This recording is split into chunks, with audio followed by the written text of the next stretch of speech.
The SQL console allows us to interact with our data easily using SQL statements.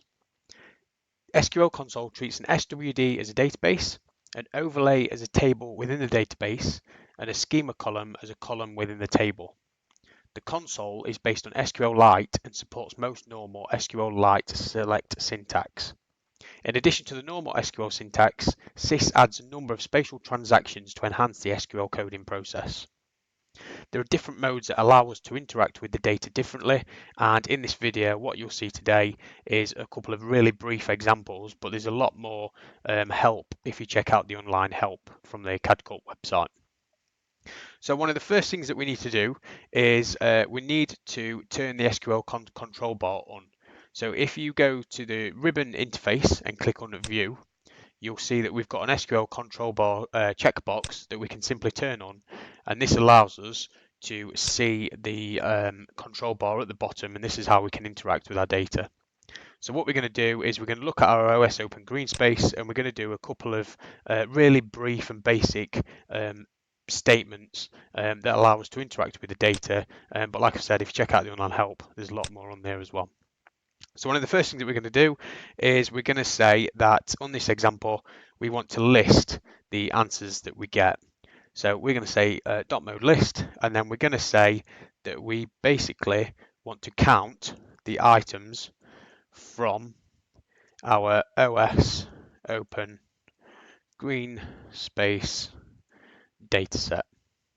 And the system comes back really quickly and tells you that there's 439 items in that layer, which is brilliant. What we can then do is, the reason I brought this down earlier is so that we can see the attribute columns in this file, and we've got one of them is a function, so this tells us whether the green space is a golf course or a public playing field. What we might want to do is we might want to select all of the distinct values that exist in that attribute column. So this time we're going to say that we want to select distinct function being the attribute name from our OS Open green space. And this time it tells us there's 10 rows, but it gives us a list of the 10 rows that exist in that particular data set, which again is really good and really quick and easy way of interacting with the data that we've got available to us. And then finally, what we might want to do is we might want to give a count of how many items each one has separately, and maybe group by lowest to highest. So this time I'm going to say that we want to select function, and we're going to count everything as C from our OS Open green space, and we're going to group by function and order by the count that we've done as C. So when I press return, this time it tells us there's 10 rows, and this time, rather than listing them all, it gives us a list, but it also orders them by how many there are. So we can see the lowest one, which is a cemetery, has got 10 items, and then our highest one, which is our play space, has got 159 items that exist within that data set. What we can now do is we might want to export this data out. So what I'm going to say is I'm going to stick with exactly the same data, but I might want to put this as a CSV file onto my desktop. So what I can do now is we can choose to output the file. So I'm going to say .output, and what I'm going to do is I'm going to save this on my desktop. So /desktop /greenspace.csv. So that's the output. This time, rather than list, I want to save this as a CSV, so we're going to say .mode CSV. I can select previous statements, which is really good for calling that one back that we've just completed. And then to close the output file off, I can say .output. And what we'll see on the desktop is that now we've got a nice little green space CSV file. And when I open that up, it opens a CSV file, and we can see exactly what the information was that we got from the control bar as well. So now this is allowing us to take the data within SIS and also export it out as a CSV file, which again is really good for allowing us to interact with the data, but then also export this to a CSV so that we can analyze it further later on as well. And then the last thing that we want to do is we might want to interact with the data spatially.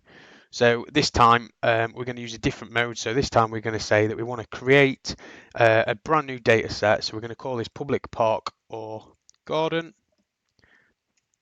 And what we're going to do is, again, really basic, we're going to say that we want to select everything from our OS open green space where the function equals public park or garden. So that's the attribute type on the function that we're looking for. When we press return, you'll see it tells us that an overlay has been created, and you'll see that the yellow items, which is now created as a new data set, are shown on the map. What we can do, because this is a SQL layer, we can still style that data how we want. So rather than having it yellow, because it's green space, I'm going to say that maybe we give it a black outline with a green fill. Click apply, and then what you'll see is that we've got the data available to us. Because it's interacting with the data and it's a dynamic SQL layer, if we were to change the data underneath, so for example, this is our Bedfordshire Golf Club. If we go into the properties of that data set and say that maybe this is a public park or garden and press return, you'll see that the color changes from the green space layer, which is brilliant. But then if I regenerate this map, what you'll see is that polygon has now come over to the SQL data set that we've just written. So it's really good at interacting with dynamic data, and that dynamic data can always be changing so that it pulls through the latest information, which is really good spatially and using the attributes that you've seen earlier from the CSV side of things. So there are a couple of really basic examples of how we can use the SQL Control Bar to interact with our spatial data.